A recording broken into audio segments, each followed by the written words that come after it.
कभी छोटे से प्रयोग करें तो ख्याल में आना शुरू हो जाएगा।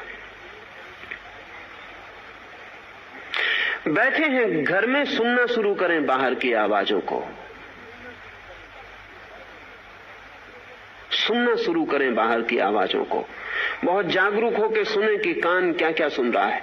सभी चीजों के प्रति जागरूक हो जाएं। रास्ते पर गाड़ियां चल रही हैं, हॉर्न बज रहे हैं, आकाश से हवाई जहाज गुजरता है, लोग बात कर रहे हैं, बच्चे खेल रहे हैं, सड़क से लोग गुजर रहे हैं, जुलूस निकल रहा है। सारी आवाजें उसके प्रति पूरी तरह जाग जाएं। और जब सारी आवाजों के प्रति पूरी तरह जागे हों, तब एक बार ये भी ख्याल करें कि कोई ऐसी भी आवाज है जो बाहर से न आ रही हो, भीतर पैदा हो रही हो। और तब आप एक अलग ही सन्नाटे को सुनना शुरू कर देंगे। इस बाजार की भीड़ में भी एक आवाज है जो भीतर भी पूरे समय गूंज रही है, लेकिन हम बाहर की भीड़ की आवाज में इस बुरी तरह संलग्न हैं कि वो भीतर का सन्नाटा हमें सुनाई नहीं पड़ता।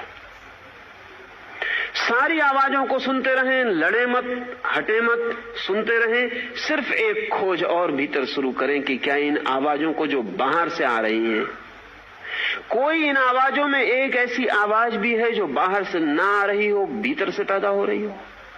और आप बहुत सी सन्नाटे की आवाज जैसी कभी कभी निर्जन वन में सुनाई पड़ती है, ठेठ बाजार में, सड़क पर भी सुनने में समर्थ हो जाएंगे। सच तो यह है कि जंगल में जो आपको सन्नाटा सुनाई पड़ता है, वो जंगल का कम बाहर की आवाजों के हट जाने के कारण आपके भीतर की आवाज का प्रतिफलन ज्यादा होता है।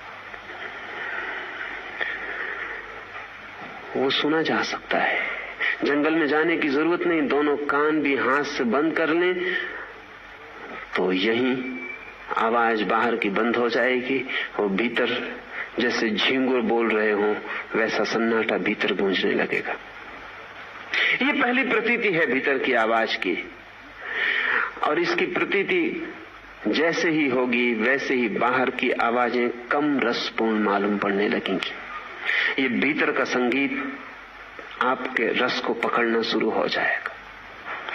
थोड़े ही दिनों में ये भीतर जो सन्नाटे की तरह मालूम होता था, वेग सघन होने लगेगा और रूप लेने लगेगा।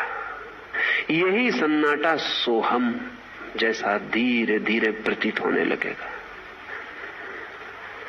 जिस दिन ये सोहम जैसा प्रतीत होने लगता है, उस दिन कोई संगीत जो बाहर के वाद्यों से पैदा होता है इसका मुकाबला नहीं कर सकता। ये अंतर की वीणा का संगीत आपकी पकड़ में आना शुरू हो गया। अब आपको अपने कान के रस को रोकना ना पड़ेगा।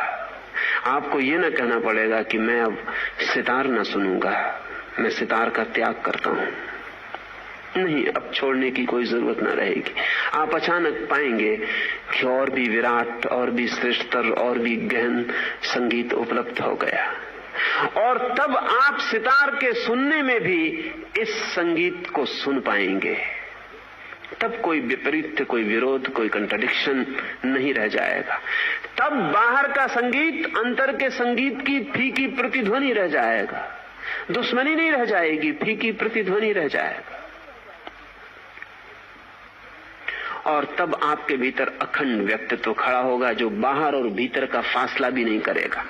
एक घड़ी आती है ऐसी, जैसे जैसे हम भीतर जाते हैं बाहर और भीतर का फासला गिरता चला जाता है।